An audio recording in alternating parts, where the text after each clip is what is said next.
welcome back. In chapter 9 and 10, we're diving into a powerful story of survival told through two different journeys. Nye and Salva's lives are connected by one very important thing: water. In this story, water is not just something people drink. It becomes the difference between hope and despair, life and death. At first, the story begins very quietly. Some strangers arrive at Naya's village and spend a long time talking with the village chief. After the meeting ends, one of the children asks what they were discussing. The answer seems simple at first: water. But for the people in this village, water is not simple at all. Families must walk for hours every single day just to collect it. The water they find is often dirty and unsafe to drink, but they have no other choice. So when the villagers hear that these strangers are talking about water, it immediately feels important, even if nobody fully understands why yet. Meanwhile, back in 1985, Salva is facing a completely different struggle. He and his group must cross the Akobo Desert, one of the harshest parts of his journey so far. The trip lasts for days under the blazing sun. There are no trees for shade, no cool wind, and almost no water. Everywhere Salva looks, he sees only heat, sand, and endless distance. High five. The desert quickly becomes brutal. The travelers' shoes begin falling apart from the hot ground. Their feet are cut and blistered, and every step feels painful. Salva becomes so exhausted that even breathing feels difficult.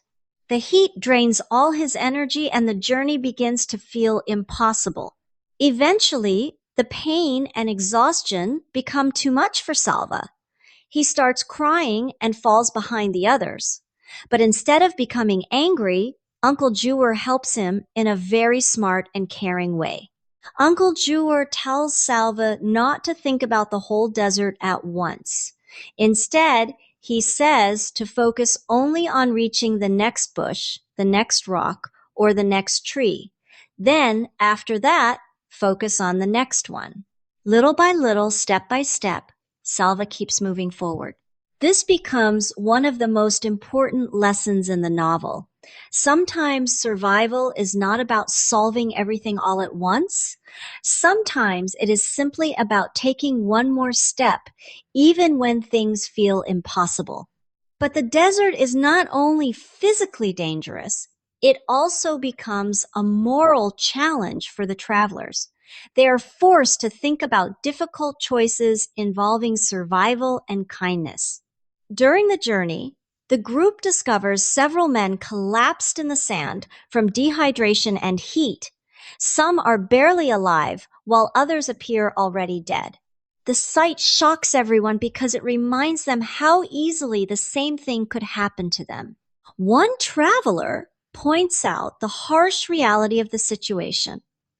If the group shares their water, they may not have enough left to survive themselves. In the desert, every drop of water matters.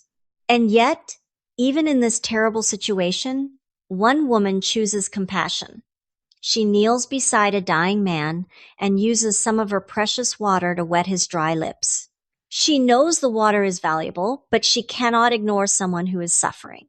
This moment forces everyone, including us as readers, to think about an important question.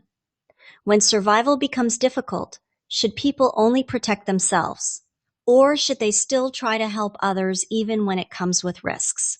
Now the story shifts back to Naya's village, where the strangers are finally ready to explain why they came, and what they say sounds almost unbelievable.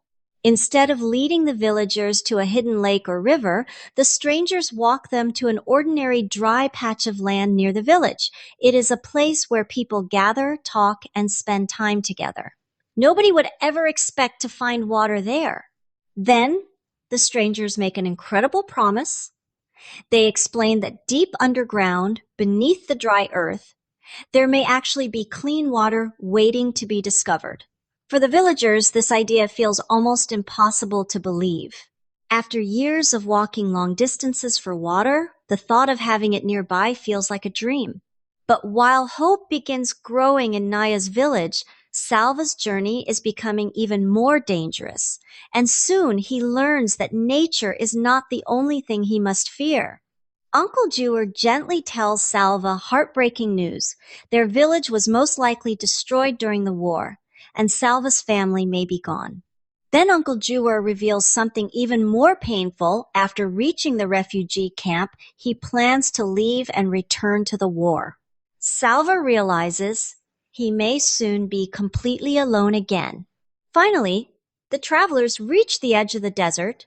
They see muddy water ahead and realize they have almost survived the crossing. But before they can truly celebrate, another danger appears. Armed men from a rival tribe. The men rob the group of everything they own.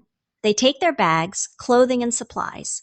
Then, they separate Uncle Jewer from the others because they see him as a leader and a threat. Salva watches helplessly as the armed men tie his uncle to a tree. Deep down, he hopes they will simply leave and spare his life. But then gunshots suddenly ring out across the desert. In a single moment, Uncle Jewer is killed. The man who protected Salva, guided him, and taught him how to survive is gone. For Salva, it is another devastating loss in a journey already filled with pain. And D, this leaves us with two powerful ideas at the same time. In one place, people are discovering new hope through the possibility of clean water. In another, Salva is reminded how quickly violence and loss can destroy everything. The novel continues, asking an important question. How do people keep finding hope and strength in a world filled with so much hardship? We will now continue into chapter 11 and 12 of A Long Walk to Water. See you there.